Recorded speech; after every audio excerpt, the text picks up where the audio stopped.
सीधी तस्वीर आपको दिखाते हैं। उड़ीसा के भुवनेश्वर में प्रधानमंत्री मोदी के द्वारा रोड शो किया जा रहा है। सीधी तस्वीरें आपके सामने। प्रधानमंत्री मोदी का रोड शो, जिसमें बड़ी संख्या के अंदर लोगों की भीड़ भी नजर आ रही है।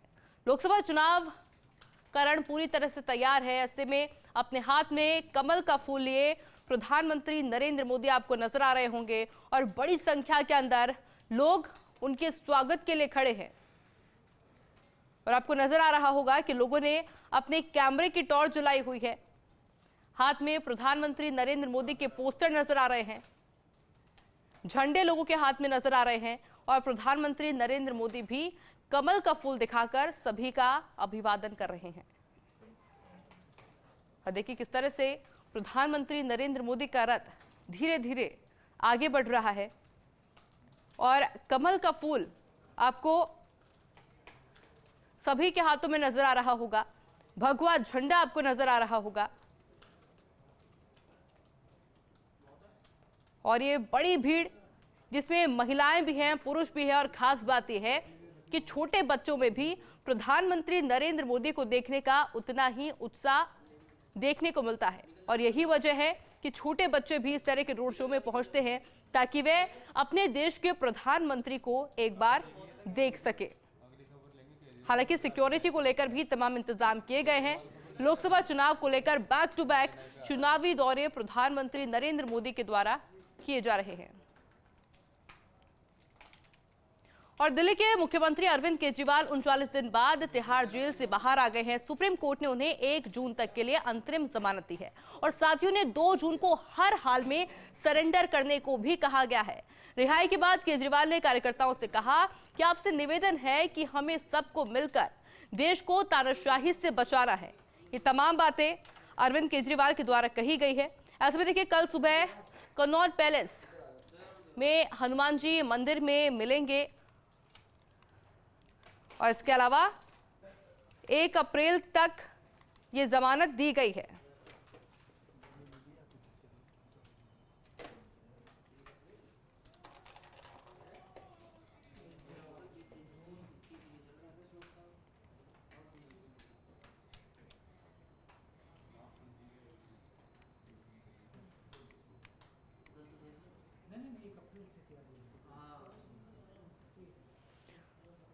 और देखिए, ऐसे में उन्होंने कहा कि आपसे निवेदन है कि हमें सबको मिलकर देश को तानाशाही से बचाना है। मैं तन मन धन से लड़ रहा हूं, तानाशाही के खिलाफ संघर्ष कर रहा हूं।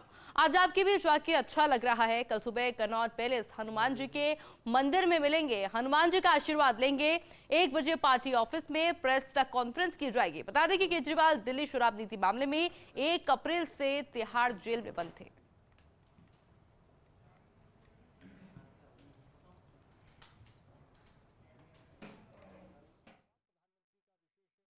हमारा देश 4000 साल से ज़्यादा पुराना है।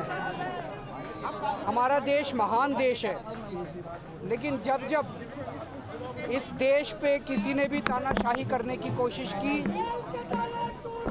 लोगों ने उसे कभी बर्दाश्त नहीं किया।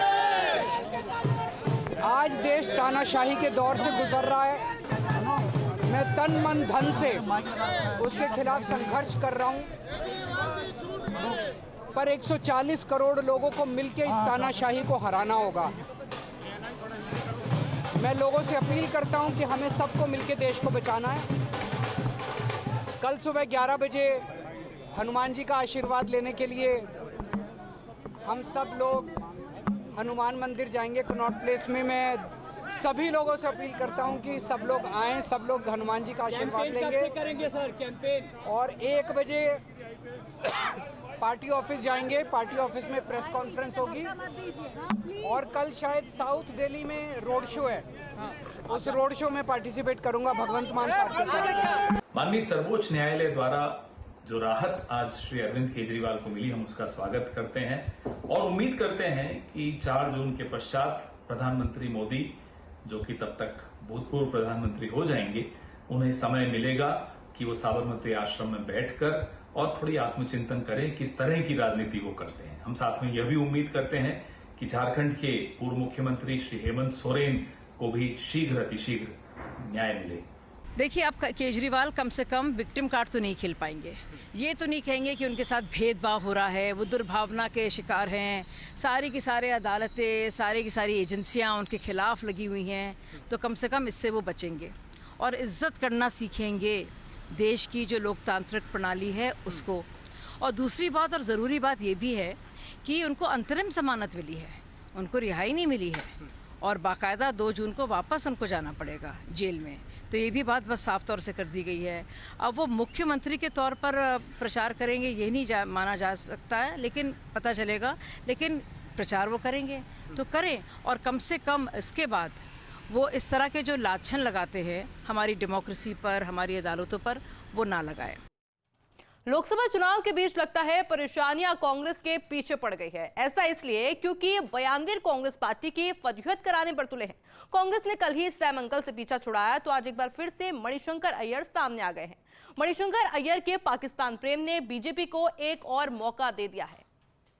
मणिशंकर ने पाकिस्तान से बातचीत की वकालत करते हुए कहा है कि भारत को पाकिस्तान का सम्मान करना चाहिए क्योंकि उसके पास एटम बम है।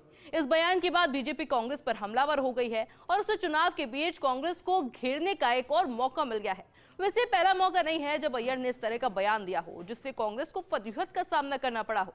इससे पहले भी अय्यर इस तरह की बयानबाजी कई बार कर चुके हैं। भारतीय राष्ट्रीय कांग्रेस श्री मणिशंकर अय्यर की कुछ पुरानी टिप्पणियां जिनको आज भाजपा पुनर्जीवित कर रही है, उन टिप्पणियों से भारतीय राष्ट्रीय कांग्रेस अपने आप को अलग मानती है और उनसे पूरी तरह से असहमत है। हम समझते हैं कि भाजपा क्यों इस तरह से पुरानी टिप्पणियों को पुनर्जीवित कर रही है, क्योंकि श्री नरेंद्र मोदी की जो दैनिक गलतियां हैं प्रचार में और जो उनका डगमगाता प्रचार है, उससे भाजपा देश का ध्यान हटाना चाहती है। ये षड्यंत्र पूरा देश अच्छी तरह से समझता है। पूरा देश और भारतीय राष्ट्रीय कांग्रेस बहुत गर्व से याद करते हैं श्रीमती इंदिरा गांधी की निर्णायक राजनीतिक नेतृत्व को और भारतीय सेना की वीरता को, जिसके चलते पाकिस्तान के 2 टुकड़े 1971 के दिसंबर में हुए थे और बांग्लादेश का जन्म हुआ था। राहुल गांधी, कांग्रेस, मणिशंकर अय्यर पाकिस्तान की भाषा बोल रहे हैं, जो पाकिस्तान आज खाने को मुहताज है। हम यही कहेंगे, दोगली नीति कांग्रेस छोड़े। हिंदुस्तान इतनी ताकतवर है कि कोई आंख दिखाएगा तो पाकिस्तान भूगोल में दिखाई नहीं देगा। ये फारूक अब्दुल्ला की भाषा बोल रहे हैं, ये पाकिस्तान की भाषा बोल रहे हैं। ये कांग्रेस पार्टी पाकिस्तान की भाषा बोलता है, आतंकवादी की भाषा बोलता है। ये कांग्रेस का खौफ, ये डर या फिर पाकिस्तान प्रेम, ये बार बार खुलकर आता है। और कांग्रेस के नेता रहते तो हिंदुस्तान में हैं, दिल पाकिस्तान में है और डराने का काम हिंदुस्तान को करते हैं। अरे पाकिस्तान की क्या हिम्मत कि हिंदुस्तान की तरफ आंख उठाकर भी देखे। भारत मुंह तोड़ जवाब देना जानता है, दिया भी है, बार बार दिया है। इसलिए तो पाकिस्तान का हाथ कांग्रेस के साथ दिखता है। बार बार बयान इस तरह क्या रहे पाकिस्तान के कांग्रेस के समर्थन में और यहां से कांग्रेसियों के पाकिस्तान के समर्थन में। अरे नहीं, पाकिस्तान इस वक्त तो अपने लिए अनाज जुटा रहा है, खाने की तकलीफ है, वो कटोरा लिए यहाँ वहाँ जा रहा है। ये मणिशंकर अय्यर को कहीं अपना दिमागी इलाज कराना चाहिए। ये कांग्रेसी वाला भारत नहीं रहा, ये भारत अभी बहुत शक्तिशाली हो गया। ये मोदी जी का भारत है। पाकिस्तान बाप बाप करता है, माँ माँ माई माई करता है। मोदी जी का चेहरा दिखा दो तो सब, खाली उन लोग फोटो दिखा देते हैं मोदी जी को, सबको मिर्गी आने लगता है पाकिस्तान में। और वहीं झारखंड के कुंटे में केंद्रीय गृह मंत्री अमित शाह ने कांग्रेस पर जमकर निशाना साधा। उन्होंने कहा है कि आज मणिशंकर अय्यर हमें धमकी दे रहे हैं, वे हमसे पाकिस्तान का सम्मान करने को कह रहे हैं। और इसके अलावा उन्होंने, अमित शाह ने कहा कि कुछ दिन पहले फारूक अब्दुल्ला ने हमसे कहा था कि पीओके के बारे में बात ना करें क्योंकि पाकिस्तान के पास परमाणु बम है। अमित शाह ने कहा कि आज मैं इंडी गठबंधन के नेताओं को बताना चाहता हूं कि पीओके भारत का है और इसमें कोई हमसे छीन नहीं सकता। पीओके को भारत में मिलाने की बात करने के बजाय कांग्रेस हमें परमाणु बम की धमकी देती है। हमारी संसद ने बहुमत से यह प्रस्ताव पारित किया है कि पीओके भारत का हिस्सा है। यह स्पष्ट है कि पीओके की हर इंच जमीन भारत की है। आज ये मणिशंकर अय्यर हमें धमकी दे रहे हैं, देश को धमकी दे रहे हैं। पाकिस्तान को सम्मान दीजिए, उनके पास एटॉमिक बॉम्ब है। कुछ दिन पहले फारूक अब्दुल्ला इंडी अलायंस के नेता कहते हैं कि पाक ऑक्यूपाई कश्मीर की बात मत करिए, पाकिस्तान के पास एटॉमिक बॉम्ब है। मैं कांग्रेस पार्टी और इंडी अलायंस वालों को कहना चाहता हूं, पाक ऑक्यूपाई कश्मीर भारत का है, इसको कोई नहीं छीन सकता, भारत से कोई नहीं छीन सकता।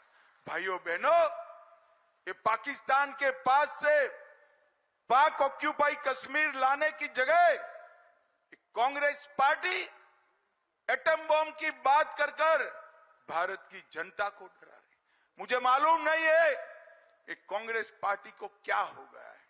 हमारी संसद ने सर्वानुमत से प्रस्ताव पारित किया है, संसद का स्टैंड है कि पाक ऑक्यूपाई कश्मीर भारत का है। और आप आज पाकिस्तान के लिए एटम बॉम्ब की बात कर कर पाक ऑक्यूपाई कश्मीर पर, पीओके पर सवालिया निशान लगा रहे हो। भारतीय जनता पार्टी का स्टैंड अफर है, पाक ऑक्यूपाई कश्मीर की इंच इंच भूमि भारत की है और वो भारत में रहनी चाहिए। ये हमारा स्टैंड। नरेंद्र मोदी ने हैदराबाद में एक चुनावी रैली को संबोधित किया। इस दौरान उन्होंने कांग्रेस पर जमकर निशाना भी साधा। प्रधानमंत्री नरेंद्र मोदी ने कहा कि 4 जून के नतीजे बिल्कुल साफ हैं। 4 जून को देश जीतेगा। उन्होंने कहा कि 4 जून को 140 करोड़ भारतीयों का संकल्प जीतेगा और 4 जून को भारत के विरोधी हारेंगे। 4 जून को आत्मनिर्भर भारत अभियान के विरोधी हारेंगे। 4 जून को CAA, UCC के विरोधी हारेंगे। वोट जिहाद की बात करने वाले हारेंगे।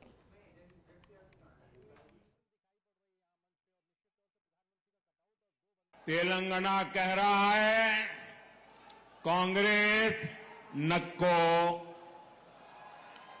BRS नक्को, MIM नक्को, बीजेपी कोई वोट देंगे।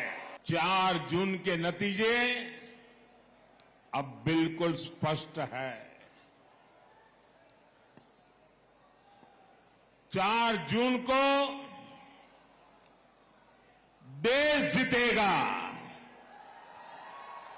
कौन जीतेगा? कौन जीतेगा? 4 जून को 140 करोड़ भारतीयों का संकल्प जीतेगा और 4 जून को भारत के विरोधी हारेंगे। 4 जून को आत्मनिर्भर भारत अभियान के विरोधी हारेंगे। 4 जून को CAA कानून के विरोधी हारेंगे। लोकसभा चुनाव के प्रचार के लिए प्रधानमंत्री मोदी ने महाराष्ट्र के नंदुरबार में चुनावी रैली को संबोधित किया।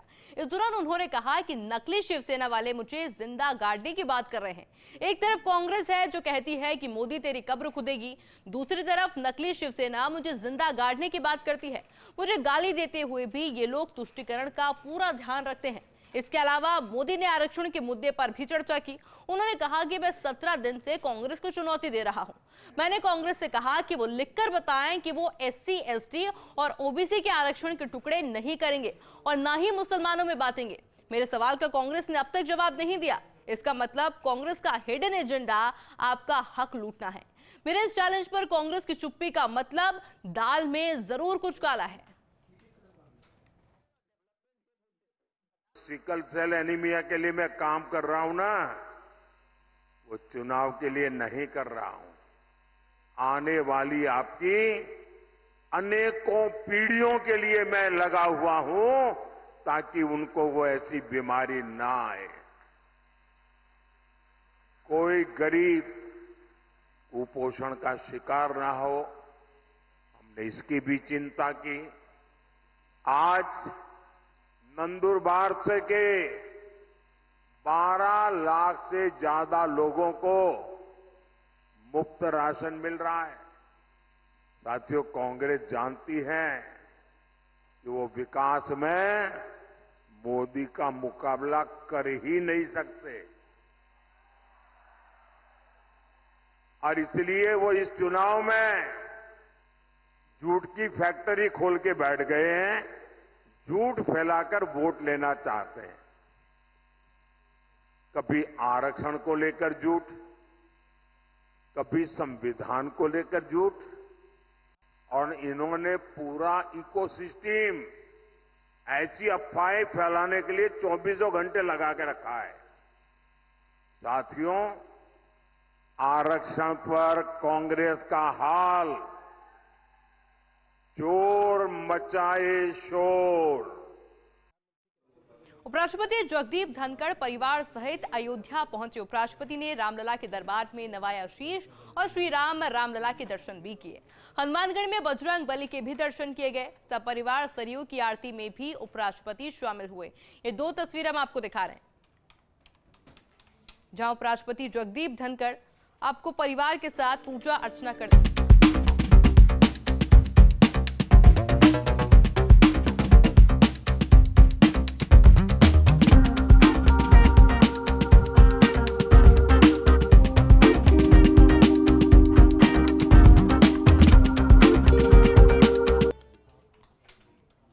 और चलिए इसी के साथ बुलेटिन में फिलहाल इतना ही। आप देखते रहिए फर्स्ट इंडिया न्यूज।